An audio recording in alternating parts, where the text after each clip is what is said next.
Love this podcast? Support it and sponsor today. Simply head to ozcastnetwork.com for details. Imagine if you took each Spice Girl and rolled them into one. Our next guest has basically done that. Working in Brisbane's women's correctional facilities, you've got Scary Spice. Representing Queensland in the under-16 softball, you've got Sporty Spice. Being too embarrassed to return something you accidentally stole? I guess there's a bit of Baby Spice in that. She's got ginger hair, there's your Ginger Spice. And finally, a Bachelor of Fine Arts in Film and Television. There's your Posh Spice. If you haven't worked out who it is, of course, it's no other than Bronwyn Kuss, here for our fringe show Pillows XXXX, running in Hell's Kitchen at the Rhino Room until the 24th of Feb. Welcome, Bronwyn! Woo! Bronwyn, thank you for coming on the show this morning. How are you? I'm good. That is the best intro I've ever had in my life.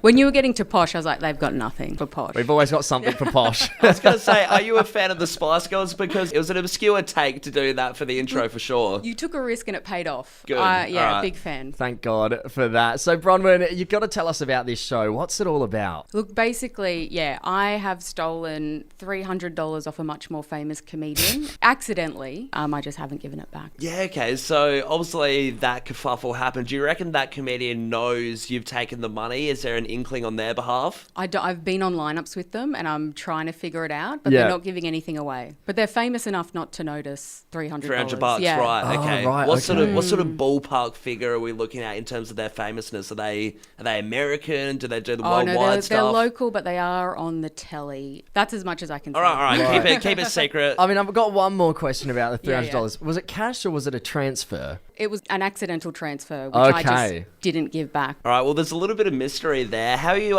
finding being here in Adelaide? I love it here. Been doing the Rhino Room, and Yeah.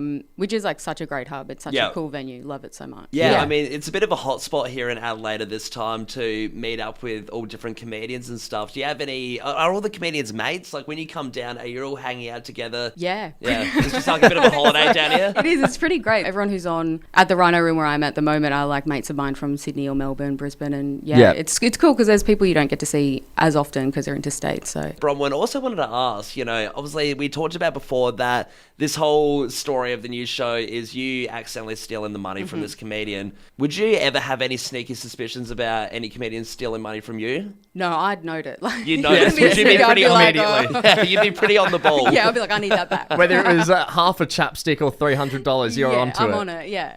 I had $300 for the Keeping Exeter, inventory, yeah. and those radio hosts recommended me to go get drinks, and now I don't have it, so I'm a little bit sus. Yeah. It couldn't have been the cocktails. It was someone stole it. Yeah. Bronwyn, just before we wrap things up, we want to play a little bit of a game with you. Of course, we did mention you worked in the Brisbane Women's Correctional Facilities. Yeah. And we wanted to see if you learnt much while you were there, if you learnt any of the prison slang. We've got some real prison slang, but we've also made up some of our own prison slang. And we're going to quiz you here, see if you can guess whether it's true or false. All right, love it. All right, the first bit of slang we've got is greens. Now, this means prison clothing. That sounds real, but it might depend. She's Very good. All right, Very nice. off to a strong start. Tea leaf, which means a petty thief. Oh, that definitely sounds like a Cockney rhyming slang. Tea leaf, petty thief. I'll say true. Like it is one. Hey, Yes. I guess that is a thing, isn't it, though, that Yeah. a lot of the words do come from rhyming, just to be subtle about it. So no one knows what you're Yeah, talking exactly. about. Yeah. This one here, it's a little bit obscure. Diamond undies. When someone smuggled in expensive underwear for you. Or do you know what? I just want it to be true. Yeah. But I haven't heard it, and I want that to be. So what do you real. reckon, true or I'm false? going to go true. Come on, let's go. That one was It's false. Can you imagine getting in a pair of Step 1 undies? I'm That- gonna, yeah. that's I your think we diamond should undies. start Diamond Undies. I don't mind it at all. It sounds quite- a little bit gangster as well. I'm gonna try and sneak it into the show. Yeah. Bronwyn, you've been such a pleasure. Thank you so much for coming in this morning. You can buy your tickets to Pillows XXXX at adelaidefringe.com.au. It's on in Hell's Kitchen at the Rhino Room all the way to the 24th of February. Thanks again. You've been such a pleasure. Oh, thanks so much for having me. It's been so much Cheers. fun. Love this podcast? Support it and sponsor today. Simply head to ozcastnetwork.com for details.